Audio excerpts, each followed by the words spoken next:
Okay, guys, let's talk about let's talk about calibers for hunting coyotes with. Somebody said that maybe I should do some videos on why I think what I shoot is the best for coyotes. Now, there's numbers of different calibers you can shoot for coyotes and fox. Mostly for coyote, we're going to talk about. Uh, some will leave more pelt damage than others. Some guys say, well, shoot them with anything. If you're not going to keep the pelts, shoot them with anything. As long as they're dead, a good coyote is a dead coyote. I have a little different opinion on that. Our laws state that you're not supposed to let a fur-bearing animal go to waste, which I try not to do. So I think if you're looking for a good caliber for coyote hunting, you want something that shoots nice and flat and straight. It's accurate, so you can shoot a coyote at, say, maybe 50 yards, 100 yards, 150 yards, maybe out to 400 yards. And I always found that the best caliber for that is the 22-250. Now, in saying that, there's other calibers you can use. You could use a 223, you could use a 243, you could use 25-06, you could use 270. I mean, I'm not a Creedmoor fan. I don't own one. You could use 6 mil, whatever you want. But I think if you're going to shoot coyotes and you're going to at least try your best to save the pelts, I think that the 22 centerfires are the best. And that's my opinion. And I'm going to show you something that maybe a lot of people don't know. Some of you probably do know, and anybody that reloads will know. Tell me the difference between these two bullets, or these two cartridges here. Okay, I'll hold them like this so you can see the comparison in length. There we go. Okay, this one here, the silver colored one right here, it just happens to be silver because I grabbed it. That's a 223. Now this other one here is 22-250, which is my absolute favorite all-time coyote cartridge. They are both holding the exact same bullet. 50 grain Sierra Blitz King, which I find are very accurate and very pelt friendly bullet. The difference between these are my 223 likes 3,100 feet per second.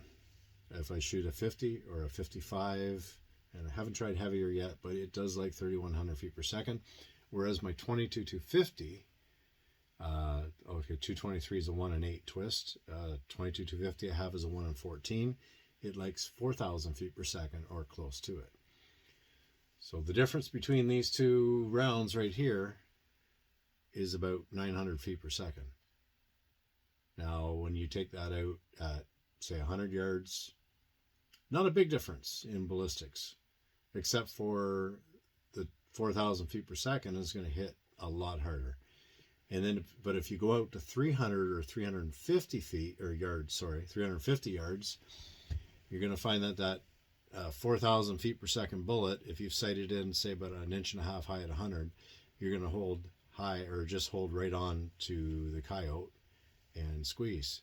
Whereas the 223 at 3,100 feet per second, if you were, say, an inch and a half high at 100 yards, you're going to be holding quite a bit higher. Anyways, that's the difference I find.